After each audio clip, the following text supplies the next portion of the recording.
All right. Did you hear that? Hello, All-Star clients, and welcome to another episode of the Veterinary Roundtable, presented by All-Star Veterinary Clinic. For our new listeners, let's break down the format of the Veterinary Roundtable.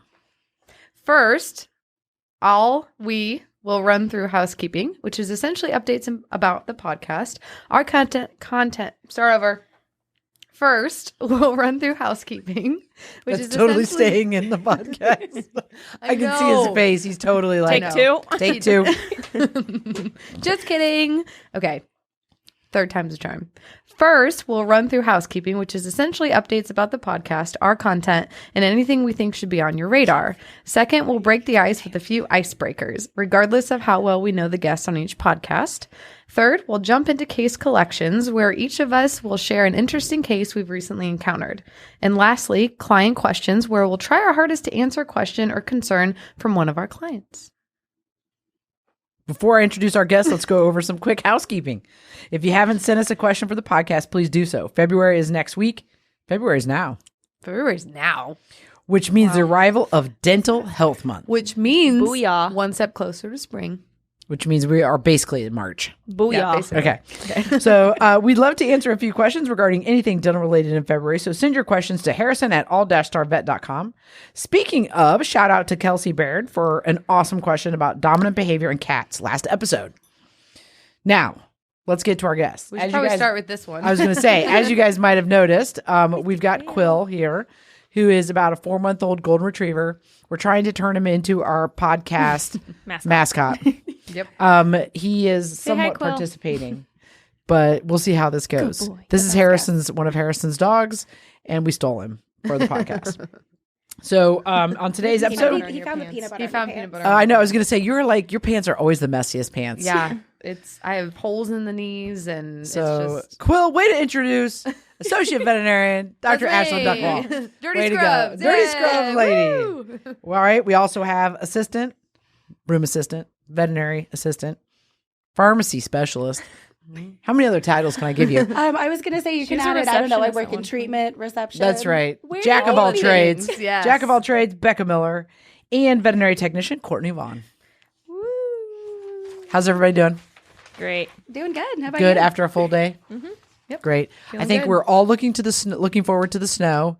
Richie sent me a text right as we started the podcast that said, holy shit. He spelled it wrong. He must have been voice texting because it said S-H-I-T-E. I don't know.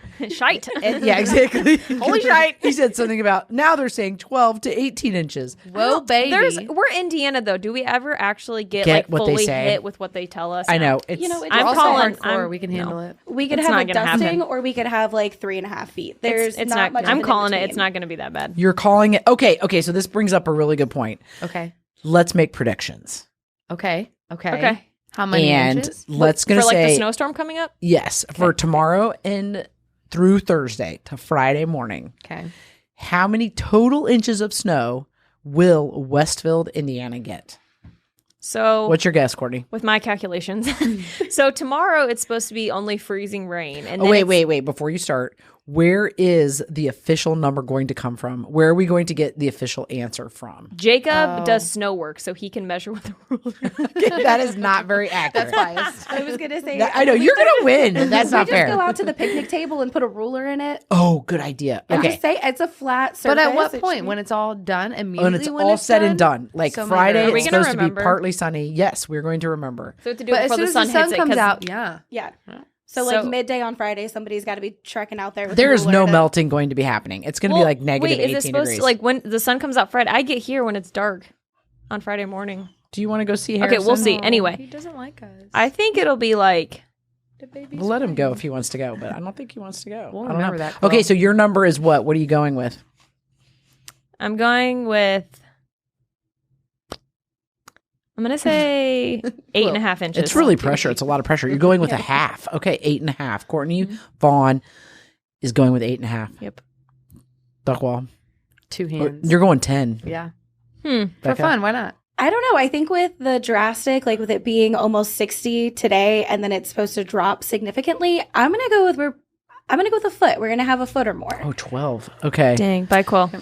Thanks for I'm going to joining. go that I'm going to be completely disappointed. I'm going a half an inch more than Courtney.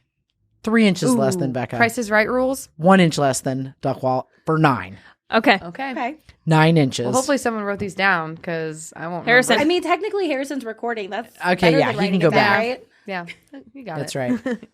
Oh, Courtney's going to write it down. Her handy dandy notebook. That thing comes in handy. Yes, it She's got a does. notebook. I've got pens. That thing is Dang. like stone. 9 Say, or inch- there's Yeah, a it has a Sharpie. lot of information here, The things in the classified. pocket. Classified information. We might be able to Becca. share it, but then we'd have to kill you. You said 1 foot.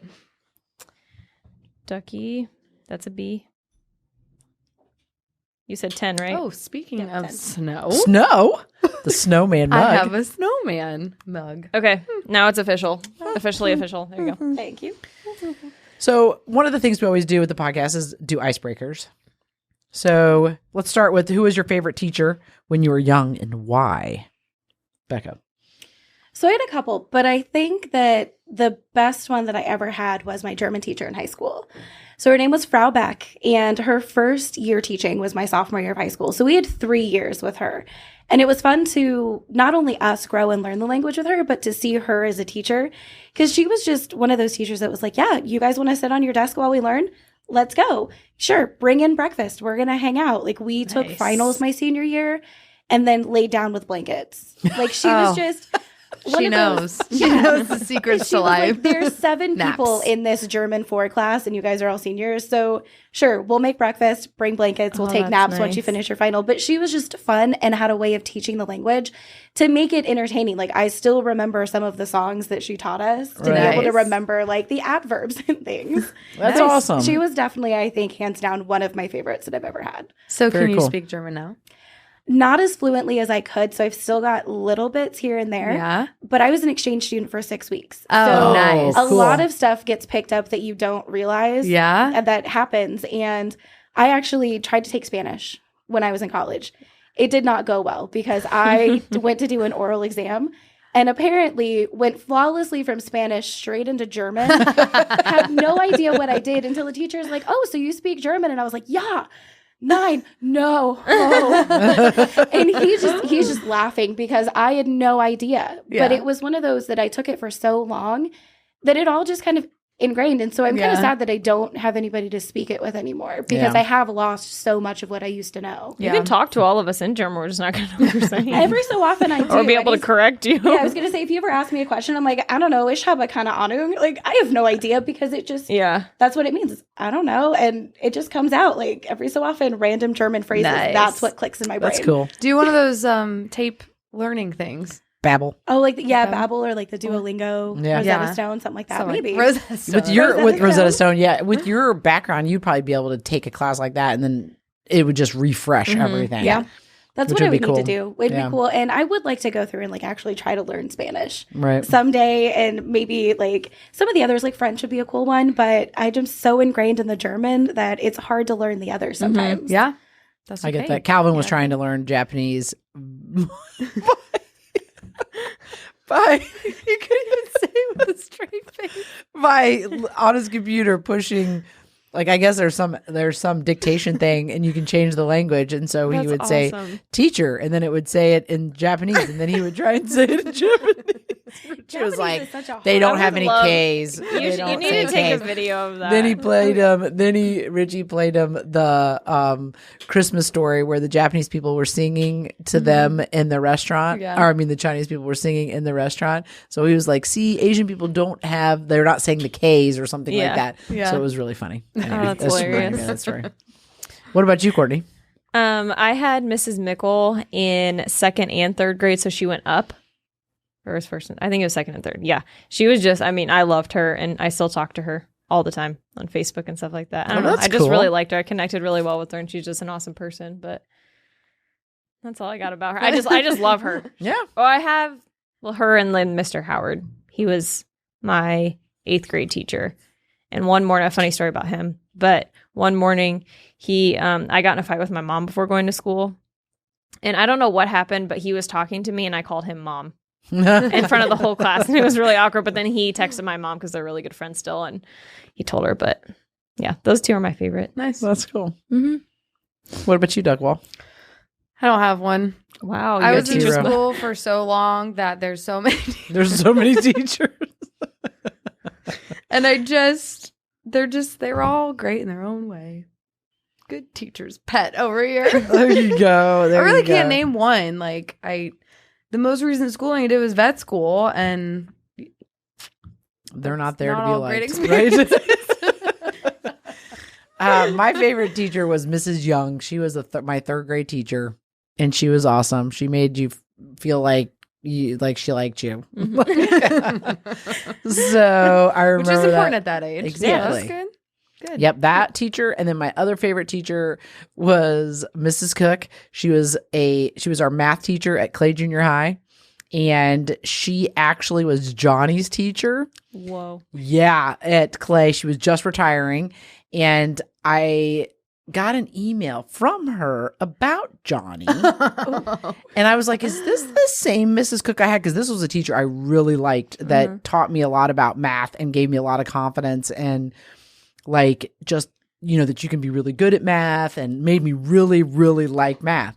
And I was like, oh my God, it is. I was like, so help me God. If you make me look bad with this teacher, this is one of my favorite teachers. Like I got 9, A+ in her class. I'm like, you get your butt back in there and tell her you're sorry. Because he was talking in class too much or something like that. Did she know who you were? Yeah, I emailed her back and said, Mrs. Cook, you may not remember me. My name is Emily McCracken. You're one of my favorite teachers. You made me feel so Oh, yeah, good because it about probably math." didn't click if she had you like Yeah. Emily King instead of. She's okay. like, oh, yeah, I remember you. And I was like, I don't know if that's good or bad. But Right. Those are just those moments take when it. I'm glad I went to a different school than like my siblings and my Yeah. parents, because you always have that pressure of like, I know who like your parents are, I know who your Mm-hmm. siblings are.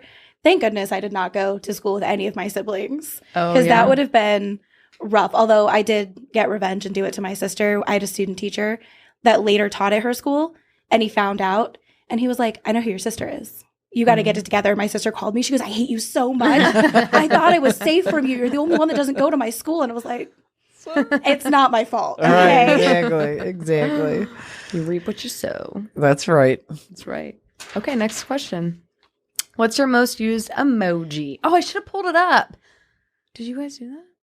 What I do you mean, I think can- is what does it show you on your phone? I know It what goes yours the most is. recent. What is mine? The thumbs up. Always.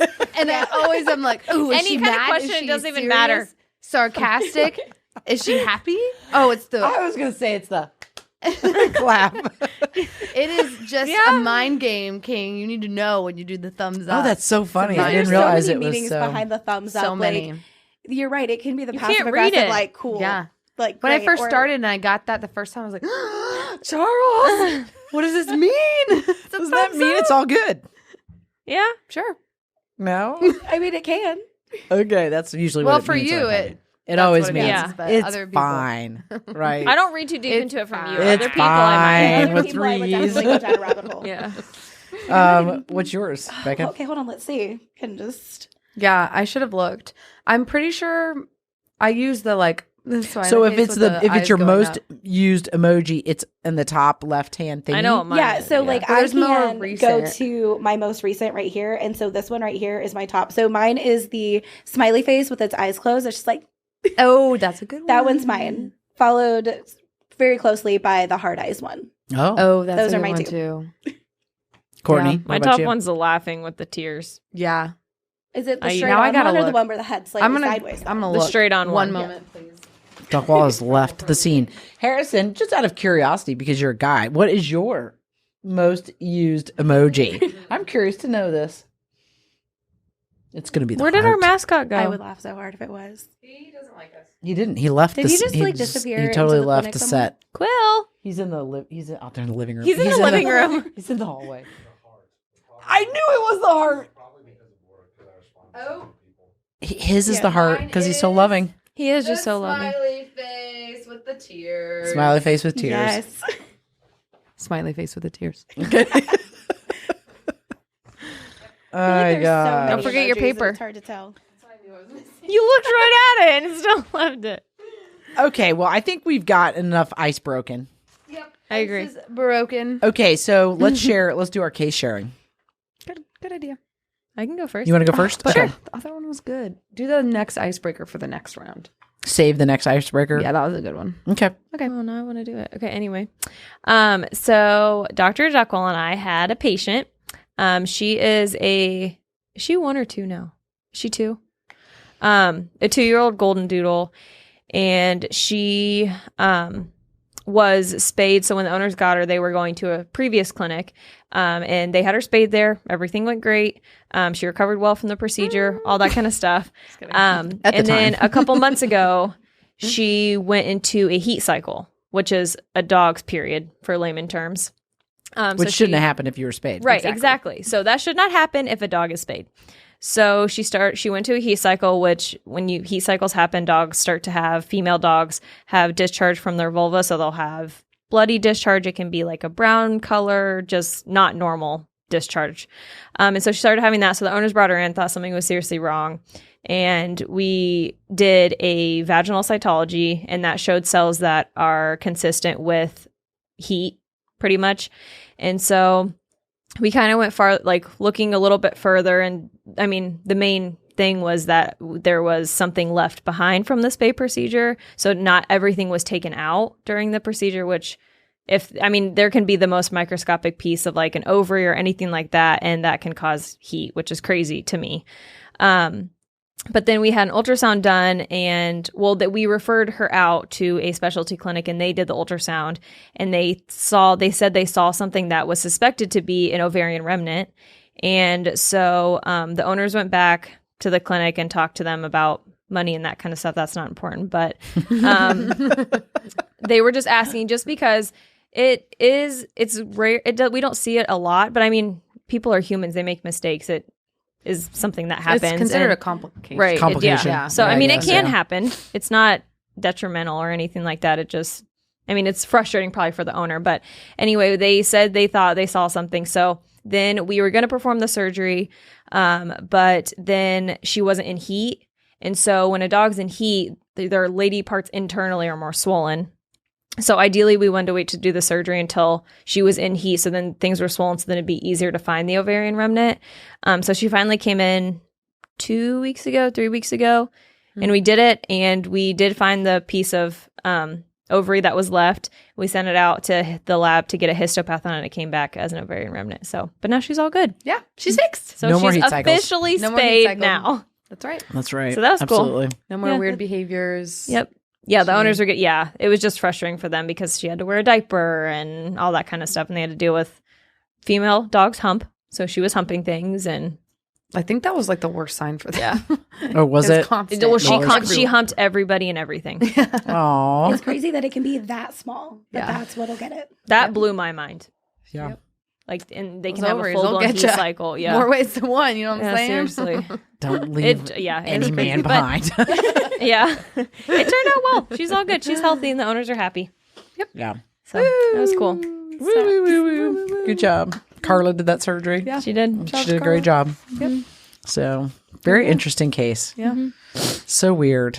So unusual. Yeah. It's not common. People don't need to freak out. It's not common. No. Yeah, I agree. It's not very common, but it is. I mean, like when you're in that situation or the dog's in that situation or has those clinical signs, I mean, that's one of the things that, Yeah. I mean, we look for because we like know top that can on the do list. that. Mhm. That or estrogen exposure. Yeah, Like that's a good external point. products. Yeah, from like humans like or there's all something. the stories of dogs licking people's skin, and it's Yeah. like estrogen products or whatever. That's crazy. Yeah, So we definitely need to make sure that's not the reason before you go doing surgery. exactly. Oh, yeah. Becca, you got one? So mine's a little more common than that. But so it's kind of cautionary / a little bit funny. So Faust and I back in September had a patient come in who was having some vomiting, having some diarrhea, always kind of concerning. So when it comes to age and breed, we always ask like, hey, what is the likelihood that your pet has eaten something that they're not supposed to, whether it's a new food, whether they chew on toys, things like that. And, this owner was like, oh no, my other one totally would believe that they would do that. This one, no, like there's little to no chance that this happened.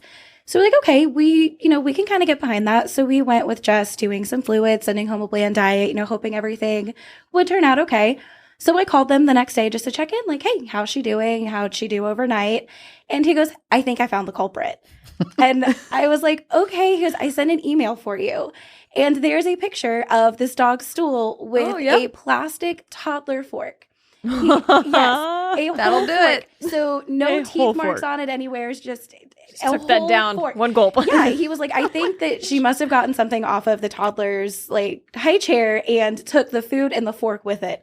Luckily, she passed it. He Yeah. kept an eye on her. Impressive. That's intact. That's That's a That is super clean it off impressive and that they start passed using it. put it in the dishwasher. Yeah, throw it in the dishwasher. Yeah, luckily, no GI issues. Didn't have anything. There was no blood in the stool ever. wow. That's He was like, I don't know bananas. how it happened, but yeah, it was that moment of he was like, well, I guess you were right. So it's one of those like, even if we don't think that that's what it is, always have to be Always on careful the because they're table. tricky. But yeah, luckily that one, because they can always, twist sideways. If it was sharper, it could have punctured something. Luckily, this one didn't. Everything came out Yeah. That's great. But it was just awesome. kind of one of those funny of like, well, here's your culprit. And we're like, Yeah. that That's would do it. it. Moral of the story: check the poop. Oh my gosh, always. that's amazing though that something like that can make it through the. That's what I'm cecum. saying, right? It's crazy. Yeah. The body's crazy. The fact There's that some it just valves came in out there that's fully got to go through. It's like, how does it? Yeah. All of those like Does twists it and curve turns. I'm around? like, I know, oh. right? Exactly. That had to be kind of uncomfy as that was coming out. That could definitely explain the Yeah. issues happening. For Yeah. sure. Well, Yeah. good for that dog. That'll do it. Mine is, I was just going to talk about how at times, like I had a cat come into the clinic for its annual visit, and it was perfect in the room. We do so many things to try and decrease stress levels for cats with just any visit really, but this was just an annual visit. Super nice cat in the clinic.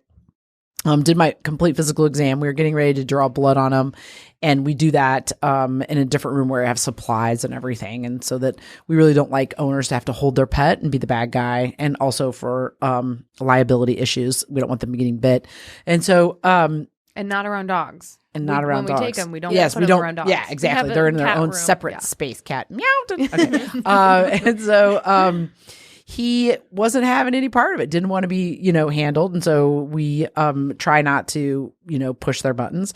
So we decided, hey, why don't you let's keep him? Well, before we get him too riled up, we'll give him some gabapentin. So we gave him some gabapentin, which actually turned him into like Jekyll and Hyde. He was like just like completely bad now. Now you couldn't even handle touch him. him or anything. Oh. So we ended up using some gas anesthesia after the gabapentin, which was fine, obviously, because he was immobilized and he did perfect. Yeah. But I guess my point in talking about it is that visits for cats is really stressful. Mm-hmm. And I think, Very one much thing so. for people to know is that we can make it better. Mm-hmm. Even if we think that your average cat is fine in the clinic, there's no harm in doing things preemptively to make sure that they have a positive visit so that they don't get stressed out, which, and I think like the majority of cat owners, it stresses them out. Mm-hmm. Yeah. Agreed. It's all stressful. bring like, cats in in. general. You don't want to spike the stress. You want to get bit. It's just I think it's like one of the more common reasons why cats, like, they'll go years, like, especially indoor cats, they'll go Agreed. years before coming into the clinic, Yeah. or Yeah. into have a visit because it's like, oh, that was a show last time we Right. went in, Yeah. Right. and so just getting in the carrier alone can be hard for the owner, but Yeah. I think it's important to like stress to owners that like the medications we do use for like restraint, as we say, they're not bad. Like if you think of like, oh, my cat needs drugs for a visit, like it's not all, I feel like people think it's a bad thing, but or that their cat's bad. right. right. That's But not it it's, at all. I mean, it's Yeah. helping the cat because they're not sitting here fighting us the whole time. They're just sleepy. We get our stuff done. We wake them up and we send them home. Like it's Yeah. less stressful for them giving them drugs than it is not. Yeah, and a lot of times it's even not necessarily that they're mean, but more that they're just wiggly because if they're young or if they're not used to being handled, it is just kind of a how can I squirm and get away from you? Right. And then we risk, poking the wrong thing if we've got the needle. So yeah, sometimes that I know between that and like feel away. Dr. Faust loves when people will use feel away in the carriers. Yep. Yeah. Because that has that calming effect. And so we try to spray any room that's going to have a cat in it with it With anyways. feel away. Yeah. Because that'll help just from the time that we have to get them out to even check weights. Just having that feel away in there helps with that calming effect, even without gabapentin or something else on board. Yeah. Agreed. So if you need help with that, I guess my point is call us because we Yes. can help you. Yes. Yeah. Make it better. Make the 'Cause cats stress is and not your good on the visit body. better. No. Yeah. Not good for the people. Nope. Not good for the cat. Nope. Mm-mm. Nope. Nope. Yeah, it stresses me out. I start sweating. I know, right? I mean, no. And cat bites are nasty. Yeah. Elise They gets all are the calls. not Can good. you help me with this cat? She's like, it depends. Man, It's nice. they Like, really, I start sweating like that. Yeah. Yeah. Okay. Oh, mine. Sorry. Yes. Yes. Mine's more of a general educational thing too. So I just was thinking, what's a common thing we see and people get really worried about, and vaccine reactions, especially probably more so in puppies because by the time they're adults, they're used to vaccines. So common things that we'll see, most common things we've seen, I guess, is facial swelling. They look really cute. It's really We cute when it love happens. It's not great, but it's really cute. Exactly. It's obviously not comfortable, but their eyes, if it's a fluffy dog, you look for the eyes, make sure they can still open. And if not, maybe there's some swelling there. Their muzzle, their cheeks will get a little swollen and they feel a little swollen. So those are kind of examples. Vomiting, diarrhea can happen right after too. But I think the more common one are like facial swelling, but also hives. Like you'll see it on their sides and really itchy. So, it can happen, I would say 1 to 2 hours, I usually say, after their visit. And it's just more of like an immune response, right? Which is what we're looking for. But it's classified as a hypersensitivity type 2 reaction. And essentially we just need to calm it down, do some antihistamine. So Benadryl is our best friend. And if an animal is preemptively like known to be sore from vaccines or have a reaction in the past, you can always get Benadryl at home before, so it's on board. And rarely is it an emergency situation, but we always, I don't know, it's just a conversation I always talk through. So I can think of like so many puppies that have come in because of swollen faces, but it goes away within 24 hours. So not a specific case, but I would say, people, pain at the injection site is considered a normal response versus like a reaction. True. Yeah, that's true. Yeah. So that will that's something I think we see a lot of.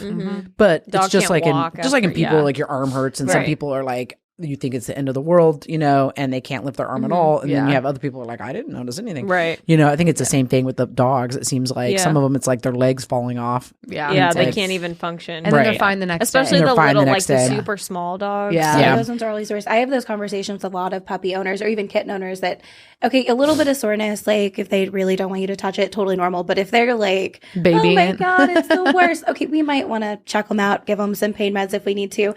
Because that is the moment where it's like, okay, that's pretty extreme if you're noticing that they're not even wanting to put a new weight on that leg. Right. Yeah. We might want to see that. But if it's just they don't want you to touch that spot, we're probably okay to just And we can kinda let easily it go. help that too with Yep. literally anti-inflammatory, and they Yep. feel fine. Yep. Exactly. So just another thing to preemptively we can get stuff on board, or it's an easy, thankfully usually not super severe, but if you ever have any questions, Let us call know. Star.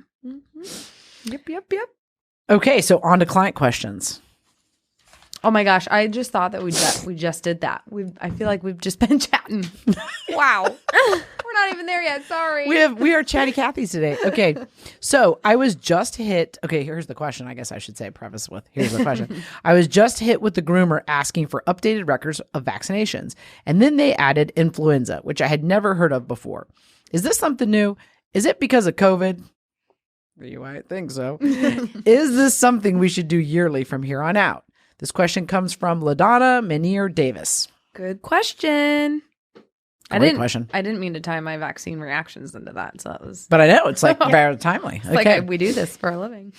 So what do you guys think? Us personally, we haven't seen flu cases, but I know it is becoming more prevalent, which is why it's starting to become recommended by more places. And also because it's almost like it doesn't present like kennel cough, but it is just as contagious as kennel cough. So I feel like grooming places, boarding facilities, all that kind of stuff are just a little bit more, what's the word I'm looking for? Strict about it, just because they have so many dogs in such a small area that it can spread so fast. And then the facility has that many more issues. Right. So I think that's why it's because I think it's moving its way. I don't know, something like that. Just Yeah, and I know when it hits an area, it gets pretty bad. Like when I first started, and that was when the flu vaccine, so 2 years ago, was really getting big. I had called down to Evansville to get some records for somebody, and they're like, oh yeah, they're going to require this flu. And I guess the flu was going really bad all throughout the kennels and boarding facilities down in the Evansville, like Southern Indiana area. So it was really big down there, but up here, we weren't really seeing any cases, but we had people that were still requiring them because they weren't sure how far north it was going to go. So I know that down south a couple years ago got hit really bad. And that's why we had a bunch of clients starting, trying to get that, because all of those companies that have locations in multiple cities were just blanketing it. Like, I know that it's not your area, but everybody's going to require this now. Yeah, and I think it's What's your important to opinion? remember. Yep. Well, I think it just both what you guys said, very contagious, but the other thing is it's viral. So it's only supportive care that we can provide. It's not like a bacterial pneumonia or a kennel cough where even kennel cough can, be, I guess, treated. Easily transmitted and treated. Yeah. Yeah. Easily treated, but also the body can take care of it sometimes. So viruses are very different where it's strictly supportive care. There's no one and done fix of medicine. And if it gets really bad, that then can predispose an animal or dog to really bad pneumonia. So it's like secondary effects that I think we worry about clinically as well as the other things of passing it along, outbreaks, things like that. So I think it makes sense is what I'm trying to say. I'm on the other side of the fence. I think it's crack crap. Oh, this is the zinger! We have disagreed. In our area, because we don't see the flu vaccine. I mean, we don't see the flu. So if the canine influenza, so I think you have to look at canine influenza in terms of the viruses that cause it. So we've got 2 different viruses. So H8. Trying to remember what it says in the H3N3, H3N2, and H3N8 are the 2. Something like that. Okay, I said yeah. One comes from equine influenza and one comes from avian influenza or something like that. So, and you can have mild forms of canine influenza. So it can mimic something like tracheitis or kennel cough, but then you can have severe forms, which is when they were seeing the pets die, in short order, like within, I think some of the research shows like 6 to 8 hours or something like that. It's very quick. Yeah. And it's known, or the classic presentation would be like coughing up blood, is a big one or whatever. But the last flu outbreak near us, like Chicago was the big one. I remember that, yeah. And then I think right now it's in California, maybe. I don't remember. Indiana, we don't have, like in the state of Indiana. After this question, I went to the Cornell website to see if they even have any reported cases in Indiana. There's none. I think if you look at their website, I think California's the largest one with maybe 18. And then there's 4 other states. So my thought is, okay, we're vaccinating for something that's not present in our area.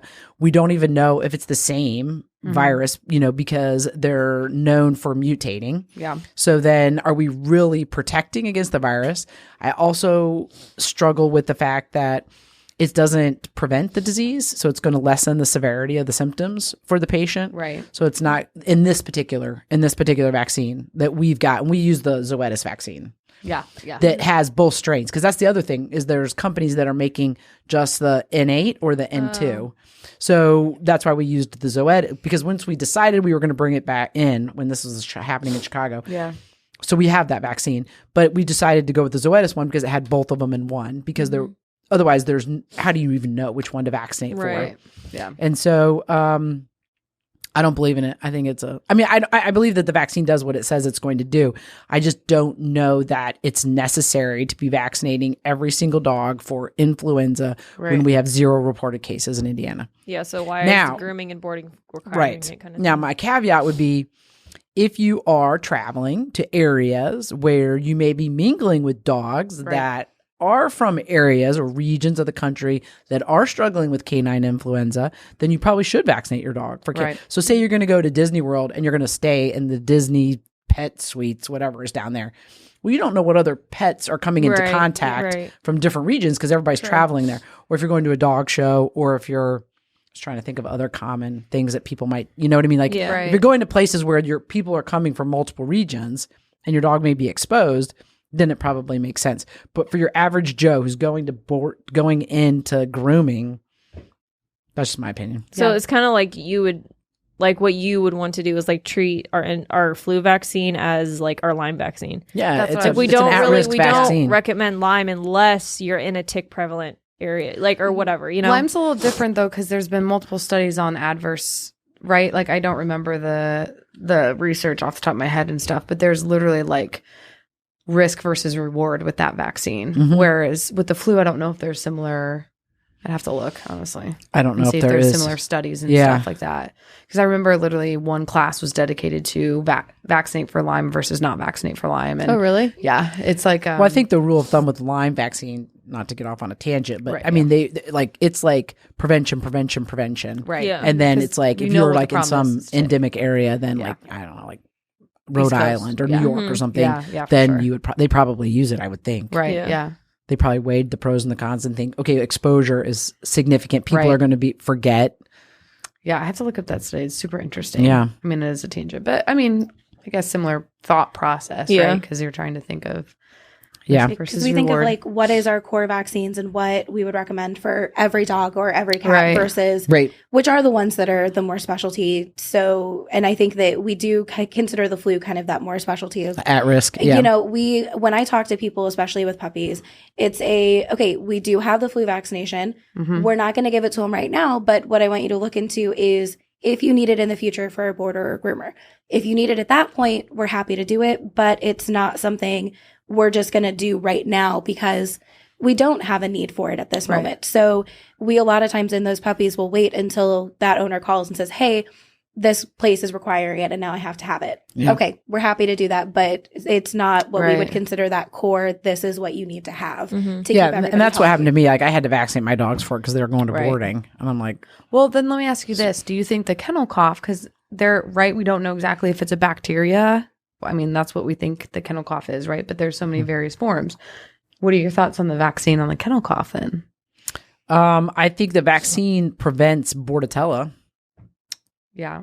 If that's what that's what it's labeled to do. Right. I think it lasts for 12 months. That's what the studies show, that it lasts for 12 months. I Yeah. would not give, again, we're probably not hurting the patient. Not that we can, I mean, I we don't do know. any studies to know per se, Right. Yeah. but some of these places that require Bordetella every 6 months, I mean, That doesn't make sense. why? to Like, me. it doesn't yeah. make sense to me because you're following the label. So the rabies says every 3 years, and you listen to that label. Mm-hmm. So why are you not listening to the label on the Bordetella vaccine that says it lasts for? It's not saying it lasts for 10 months, maybe 12 months. Right. It says it lasts for a year. Mhm. Yeah. That doesn't. Why are make we sense. believing So this what's the vaccine point? and not this one? Like, it Yeah. doesn't. I don't know how to Right. Yeah. make that work in my brain or how to explain it to an owner. I'm like, they just have a policy. I don't know what to tell you. Well, It the doesn't make sense to me. Doesn't go Right. down, Where do they correct? get their Like, policy from? the effectiveness doesn't go down, correct? Like it's the same effectiveness all year round. Correct. It's not like Until it it's starting to expires, go pretty down. much. Any, They've tested it vaccine. out to a Yeah. year and they've shown efficacy. Yep. They have certain numbers they have to reach, like Yeah, I don't efficacy know. out to a year. They didn't test it past a year. It Yeah. could be. Yeah. It could last longer than a year. Most, I mean, but I don't know if that answered your question. No, I was just thinking like in my head because we know we have the classic Bordetella kennel cough cases, and then there's still like other ones where it's not maybe the goose honk kennel cough, but other respiratory issues, and then you got, I guess it's really comes down to like testing too, right? Like doing the Yeah, because we don't swabs run and all stuff. those. I think you'd have to run those PCR tests To know like say exactly it what on it is. every coughing dog, Mhm. and then you would go, okay, oh my, all of them are Bordetella. Our vaccine, like Yeah. which we're not going to do because the Yeah. PCR test is so expensive. Well, and there's some normal bacterias in there, and you just don't know Right. what's real, what's not. And But I think your point of Bordetella is a nuisance to the owner because they cough and they keep them up at night. But you're right, they do get most of the secondary time. They pneumonia. take care of it on their own. Mhm. Mhm. And sometimes they can get secondary pneumonia if their body doesn't take care of it, which right? we just saw with one of our cases. So Mhm. it's interesting all around. very So yeah, interesting. very good question. I would say too, like even if people still go through with the flu, I don't believe it's hurting the dog. No, I Yes. agree. Yeah, I think that if it's something where you're like, look, I got to do this because of boarding, or I got to do this for XYZ. You're not hurting the patient. I Exactly. agree, And yeah. that's the main goal Yeah. too, is like whether you decide or not, risk versus reward, like either way, accepting that. And Yeah. yeah. I But, find yeah. it so fascinating because the times that we're in, Yeah. people are being made to vaccinate their dogs. Okay, I Right. guess. Wait, I don't guess know. that's the other thing. Is it because of COVID? So I would say, well, we don't know. Is it because of Silly COVID that they're requiring the vaccine? Is it everything because of COVID? I feel Or like is dog right? flu related to Dog human flu's COVID? not I feel like related it's to been COVID. no, this was a thing I was before going to say, COVID. Yeah. I Yes. started Yeah. over 2 Yes. years ago, and Yeah, they were I know. requiring It's not then related in a to lot of COVID places. whatsoever. No, we it learned was about in because school. it was It's- because of the Florida thing with the Greyhound racetrack. Yes. That was like Yes. early 2000s. And I feel Chicago like. was And then the another big Chicago one. was the Yeah. most Mhm. recent one in 2015, I think, maybe. Yeah. And then now I think there's some stuff in California. Gotcha. I feel like it's California. I might be wrong about that, but I'm pretty sure it's California. So I think that it just, especially if you're a national chain, they put out a directive And it doesn't matter Doesn't where matter your where you're region is. located, They're going to right? put out a directive and you're going to be lumped into that category. Because it's easier So- than trying to like go through, okay, well, this location, this is your one. And then this one, you're okay, but you need to have this That'd one. get So too it's messy. easier to just go, this is the blanket. This is what we're going to do overall. And this is just how we're going to handle it, which makes a lot of sense. When you do have that many locations in some of those big, companies, it is easier to do it that way to say, there's everything. Everybody's going to follow it. We're not going to pick and choose. Yeah. So I no, think it's that not you 'cause of should. COVID. No, it's not Answer because your of COVID. And if you're trying to minimize the number of vaccines you're giving your pet, because some people feel that way, then I would find another facility. That doesn't There's still require some it out because there there's that some. don't That, require yeah, it. there's, and I think a lot of them originally when they were going through that episode of the increase in cases, there were a lot more. I think a lot of it's fallen off now. Yeah. There's a lot of places that don't require it. Right. So, or you can ask for a letter from your veterinarian Yeah, that's what I was going to say too. Yeah. Depending on the situation. Yeah. We can just that, always do if that. you're choosing not to. And I think that the biggest thing for the company, my guess would be they don't want to treat your pet if it gets sick. Yeah. I mean, so if Because you they'll be can, because if you can somehow, sign something or something like that says, I'm not holding you, responsible for, Yeah. if my pet were to contract this. But I think the other thing for them is then if that happens and then the spreading factor, like we talked about. But then again, that's the whole thing of if it's a vaccine, don't get me started. Okay. All right. So we'll wrap it up there because the vaccine's supposed to keep you from getting an illness, but let's not get on my soapbox. Okay. Anybody have anything else to add? No. I'm really excited for the snow predictions. Snow I predictions. kind of want to know like who's right. We are have something to look forward to. Yeah, right. You Did know we what? write one down for Harrison? Does Harrison get a vote? Harrison, do you want to Harrison, vote? did you want to vote? Quill, come here. You have to sign us Okay. out. Come on. Quill, come on. We did not talk about food this time. We didn't talk about food. Did we all have snacks? I had a snack. You had a snack. That's I why needed a I didn't snack. have a snack. I was going It to was say, were chips. snacks a thing? I offered you a chip. Oh, gosh. All right. No, Thank you, Will. everybody, for tuning in to another episode of the Veterinary Roundtable. Remember, send in those questions and be sure to follow us on all social media platforms at All Star Veterinary Clinic. If you enjoyed this episode or a previous episode, leave us a review on your podcast provider of choice. We'll see you in a few weeks for the next episode of the Veterinary Roundtable. Bye, everybody. Bye.